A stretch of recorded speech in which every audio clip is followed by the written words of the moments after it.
Hello दोस्तों, आप सभी आशा करते हैं ठीक होंगे। साथियों, आज का हमारा वीडियो मुंडा शासन व्यवस्था पे आधारित है, जो कि 7th जेपीएससी को मैंने ध्यान में रखते हुए यहाँ बनाया हूँ।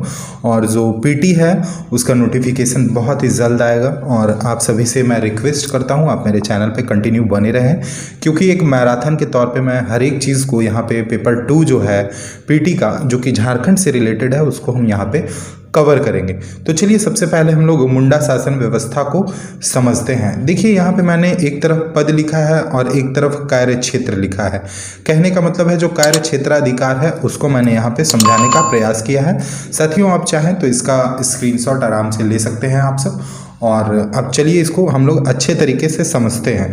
देखिए, मुंडा शासन व्यवस्था, आपको पता है कि झारखंड में जितने भी जनजाति हैं उनकी जो अपनी व्यवस्था होती है जनजातीयगत, कहने का मतलब है जो भी भूमि संबंधी है, संस्कृति है, जो भी उनका सामाजिक जो कल्चर है, उसमें अलग अलग तरीके का चीज़ आप सभी देखते हैं कि मुंडाओं में जो चीज़ है वो अलग होता है, वहीं उराओं में जाते हैं तो कुछ चीज़ें बदल जाती हैं।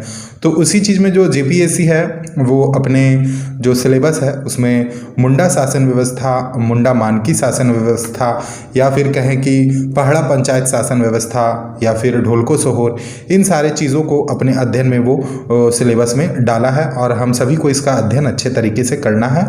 चलिए इसको हम लोग बहुत ही सरल ढंग से समझने का प्रयास करते हैं।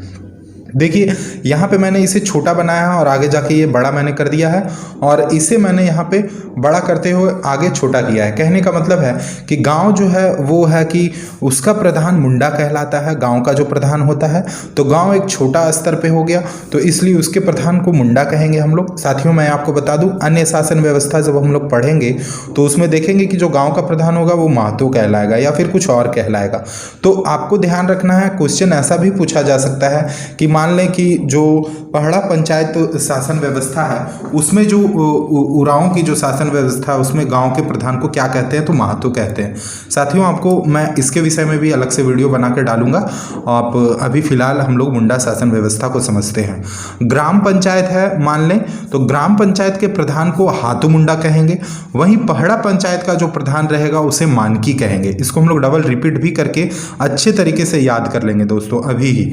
और उसके बाद पहाड़ा पंचायत का जो सर्वोच्च अधिकारी है, कहने का मतलब है मुंडा शासन व्यवस्था में अगर आपसे पूछा जाए कि सर्वोच्च अधिकारी कौन है, तो वो आपका हो जाएगा सर्वोच्च अधिकारी पहाड़ा राजा। देखिए, ये सर्वोच्च इकाई पे बैठा हुआ है, मैंने इसे एकदम अपर लेवल पे बैठाया है।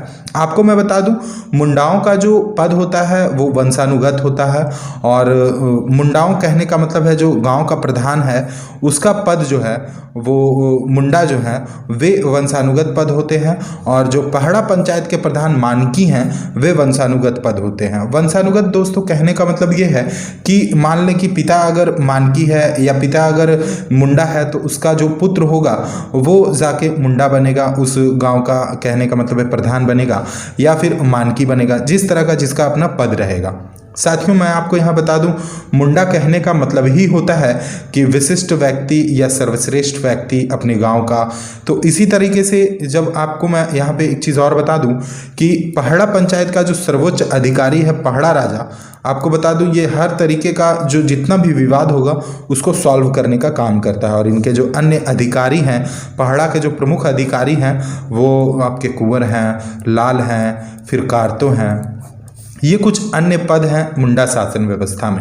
अब देखिए दोस्तों, आप यहाँ पे देख रहे होंगे कि पाहन लिखा हुआ है, भूत खेता लिखा हुआ है, पुजारा पनभरा लिखा हुआ है। इन सारी चीज़ों को हम लोग बेहतर तरीके से अभी समझने का प्रयास करेंगे। देखिए, पाहन कुछ नहीं है, ये जिस तरह से हम लोग बोलते हैं कि पंडित जी को बुला के लाएंगे या फिर कोई ब्राह्मण को बुलाना चाहिए, वैसे ही मुंडा शासन व्यवस्था में पाहन होता है।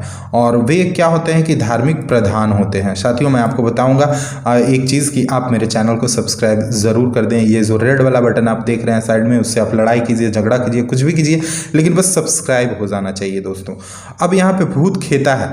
भूत खेता कुछ नहीं है, भूत प्रेत के प्रकोप से बचाव होती हेतु जो पूजा होता है, जो कि पाहन के द्वारा ही करवाया जाता है, तो उनको जो बदले में जो भूमि प्रदान की जाती है पाहन को, उसको भूत खेता कहते हैं। तो आप आशा करते हैं इस चीज़ को भी समझ गए होंगे। अब पुजारा या फिर पुजार या पनभरा क्या होता है, देखिए ये कुछ नहीं है, ये पाहन के सहयोगी हैं। पाहन मान ले किसी कार्य को कर रहे हैं और उन्हें सहयोग की ज़रूरत होती है, और कोई व्यक्ति अगर उन्हें सहयोग करता है तो उसे कहते हैं हम लोग पुजार या पनभरा। अब देखिए यहाँ मैंने लिखा है डाली कटारी। और डाली कटारी कुछ नहीं है दोस्तों, पाहन को एक अतिरिक्त भूमि दी जाती है।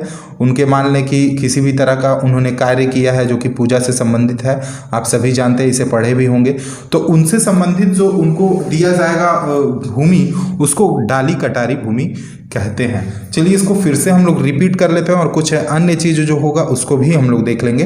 तो पद यहाँ पे क्या है और कार्य क्षेत्र क्या है। कार्य क्षेत्राधिकार में मान ले पहाड़ा राजा है तो पहाड़ा पंचायत उसके नियंत्रण में रहेगा और वे सर्वोच्च अधिकारी होंगे।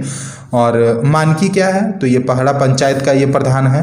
वहीं ग्राम पंचायत का प्रधान का अगर हम लोग बात करें तो ये हाथू मुंडा है, और गांव के प्रधान का अगर हम लोग बात करें तो ये मुंडा हो जाएगा। अब देखिए दोस्तों यहाँ पे एक चीज़ और है, वंशानुगत आपको याद रखना है। मानकी जो है वंशानुगत है, मुंडा है वंशानुगत है। और यहाँ पे आपको एक चीज़ और मैं बता दूं कि अक्सर आप कंफ्यूज होंगे कि पहाड़ा पंचायत का जब आपसे प्रधान पूछेगा तो आप मानकी उसमें मारेंगे, और जब सर्वोच्च अधिकारी पूछेगा तब उसमें कहीं जाके आप मारेंगे पहाड़ा राजा। अब दोस्तों एक दो चीज़ और मैं बता दूं, मुंडा जो है उसका कार्य क्या होगा, आप इसको तो यहाँ पे समझना पड़ेगा। मुंडा देखिए कुछ नहीं है, गांव का जो उनके शासन व्यवस्था में गांव का जो टैक्स कलेक्शन होगा इनके द्वारा किया जाएगा, विधि व्यवस्था है उसको बनाए रखा जाएगा। जैसे पाहन के द्वारा धार्मिक कार्य सारा किया जा रहा है, वैसे मुंडाओं के द्वारा जो है, मुंडा के द्वारा जो है जो पद पे बैठे हुए हैं उनके द्वारा कुछ नहीं किया जाएगा, टैक्स कलेक्शन का काम किया जाएगा और उसके बाद वे विधि व्यवस्था को शांति बनाए रखेंगे।